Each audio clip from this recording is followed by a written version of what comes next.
Yay, I'm halfway through watercolor swatching the Daniel Smith Mezzi Godet watercolors palette, also called the Daniel Smith Colors of Inspiration watercolors, which means I'm on the 7th color in this Daniel Smith half pan set.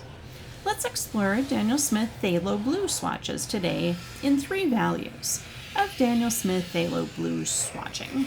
The videos for the other colors of the other watercolor swatches in this Daniel Smith Mezzi Godet watercolor tour are linked in the description, and thanks so much for clicking the subscribe button here at Creative Solace Studios.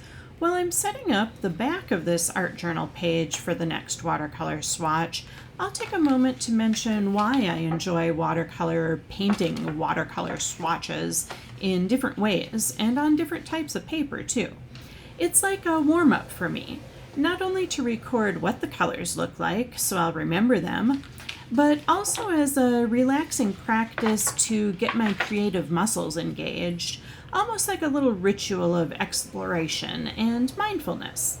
There are many ways to paint watercolor swatches. Painting 3 values of the same color by controlling the amount of water and pigment on my brush is what I'm demonstrating in this particular Daniel Smith watercolor swatch book. This loose page will actually be bound into a Daniel Smith watercolor swatching journal. And when I'm finished with these next 6 watercolors, we'll see what else I choose to paint, what other types of paint swatches. Perhaps doing some mixing of the same colors in this watercolor palette. How would you like to paint watercolor swatches? Drop a comment to this video and share some ideas of what you might like to do.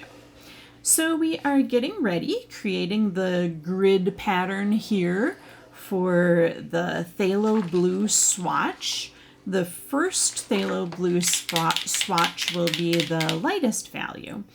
Journal with me as we create Daniel Smith watercolor swatches in this new side of the art journal page. I'll label the top of this grid with the types of swatches that I'll be doing. So first we'll have more water, then an average amount of water, and then more paint or more pigment will be the third swatching example. Are you ready to see the colors? Or color, Phthalo Blue? I'm getting ready. This Phthalo Blue spreads really nicely when you drop it onto water.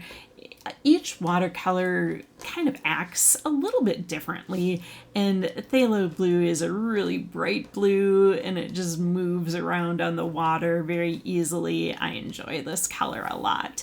So let's get to it. My name is Kathleen Arola-Johnson. I'm a mixed media art teacher with a background in teaching elementary art education. As I open this Daniel Smith Colors of Inspiration watercolors palette, you can see that the top colors of the Daniel Smith half pan set were what came with it, and then I added some extra colors on that bottom row.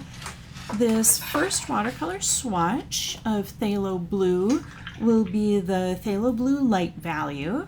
I'm putting some water on the paper first, so we'll do a wet on wet technique, getting a nice little circle there, then just barely tipping my brush into that potent Phthalo Blue, there it is, and dropping a little bit on the wet paper.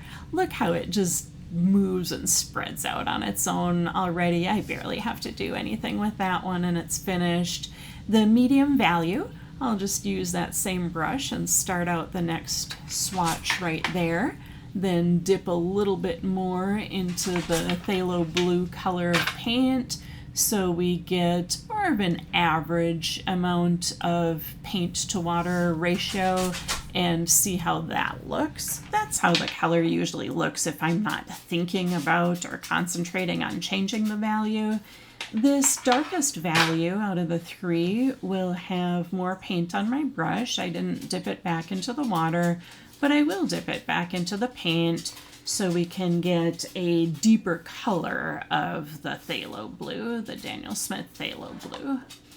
There we've got all 3 watercolor swatches. Of course, you could do many more values, an infinite number of darknesses and lightnesses of a paint. I'll now write the name underneath here, and then let it dry. Take a look at what the watercolors look like now, and then in a few seconds we'll jump forward to when they're dry. You can see how they dry a tiny bit lighter, and you observe. Does it change the color at all when it dries? I'll also link another video in this description where I painted this same color onto toned paper, and you can compare what those phthalo blue swatches look like. This is a beautiful color. Thanks for watercolor swatching with me today.